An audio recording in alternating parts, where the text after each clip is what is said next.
आज की हमारी कहानी आती है एक छोटे से भुला दिए गए गांव से।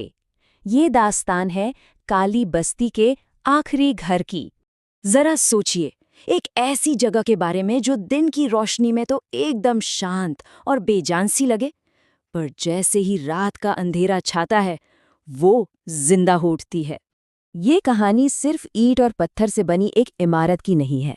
ये एक ऐसी जगह की कहानी है जहाँ कहते हैं खालीपन कभी ठहरता ही नहीं।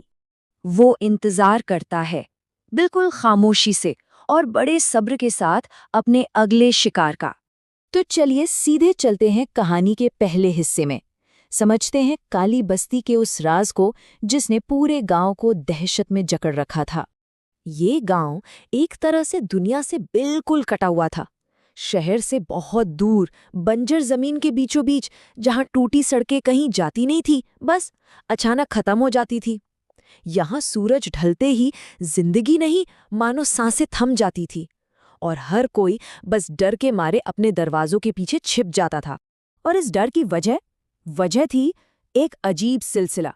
हर हफ्ते एक इंसान बिना किसी शोर के, बिना कोई सुराग छोड़े बस गायब हो जाता था। और पीछे क्या मिलता था? कुछ नहीं, सिवाय उसके घर के बाहर पड़ी गीली काली मिट्टी के एक ढेर के। और इसी खौफनाक माहौल के बीच कहानी में एंट्री होती है अजय की। एक ऐसा शख्स जो इस पूरी डरावनी हकीकत से बहुत दूर शहर में था, लेकिन शायद किस्मत को कुछ और ही मंजूर था और वो उसे वापस उसी अंधेरे में खींच लाई। 15 साल काफी लंबा वक्त होता है ना? अजय अपनी माँ की मौत की खबर सुनकर लौटा था। रात के ठीक 8:47 पर जब उसकी बस गांव की सीमा पर रुकी ना, तो उसे इस बात का जरा भी अंदाजा नहीं था कि वो किस मुसीबत में कदम रखने जा रहा है। बस के ड्राइवर ने उसे एक अजीब सी चेतावनी भी दी थी, मगर अजय ने अपने शहरी दिमाग से उसे गांव वालों का वहम समझकर टाल दिया। एक ऐसी भूल जिसकी कीमत उसे बहुत भारी पड़ने वाली थी। लेकिन जैसे ही उसने गांव में अपना पहला कदम रखा, सब कुछ बदल गया। हवा अचानक ठंडी हो गई, माहौल में एक अजीब सा बोझिलपन आ गया था और उसे बिल्कुल साफ महसूस हो रहा था जैसे हर घर की अंधेरी खिड़की से कोई उसे ही घूर रहा है। और अब कहानी का धागा उस जगह से जुड़ता है जो इस पूरे खौफ का केंद्र था। गांव के बिल्कुल आखिरी में खड़ा अजय का पुराना वीरान घर।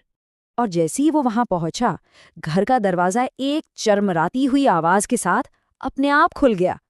अंदर हवा में वही गीली मिट्टी की बदबू भरी हुई थी। अंधेरे में उसे किसी के कदमों की आहट सुनाई दी और जब उसकी नजर दीवारों पर पड़ी तो वो पूरी तरह नाखूनों से खुरोची हुई थी। और फिर ठीक रात के 12:12 पर वो हुआ जिसने अजय के जिस्म में खून तक जमा दिया। उसकी मर चुकी माँ की आवाज में एक सरसराहट गूंजी, अजय बाहर आओ।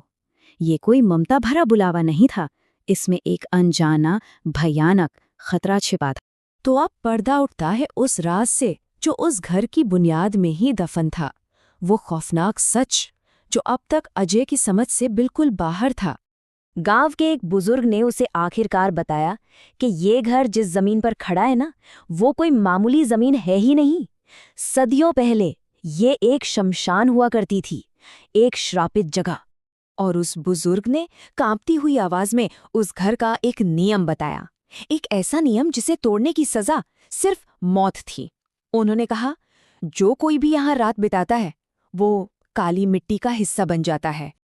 ये सुनते ही अजय के तो जैसे पैरों तले जमीनी खिसक गई।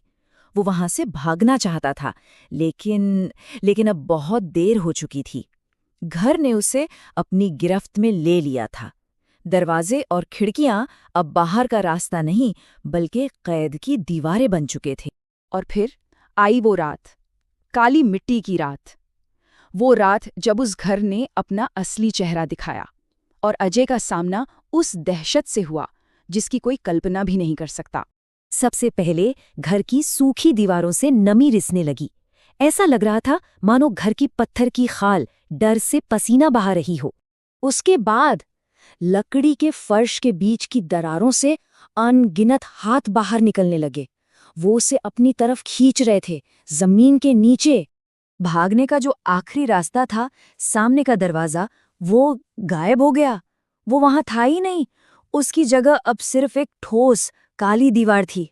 और उस खौफ की इंतहा पर अजय के ठीक सामने उसकी माँ खड़ी थी, लेकिन उसकी आंखें पूरी तरह काली थी और मुंह से लगातार मिट्टी टपक रही थी। उस साए ने एक भयानक, घिसटती हुई आवाज में कहा, अब तू मेरा है। इसके बाद बस खामोशी थी। एक ऐसी खामोशी जो शायद किसी भी चीख से कहीं ज्यादा डरावनी थी। अगली सुबह अजय गायब था और उसके घर के सामने गीली काली मिट्टी का एक और ढेर पड़ा हुआ था। कहते हैं वो घर आज भी वहीं खड़ा है, भूखा, अपने अगले शिकार का इंतजार करते हुए। अब सवाल बस ये उठता है कि अगला शिकार कौन हो?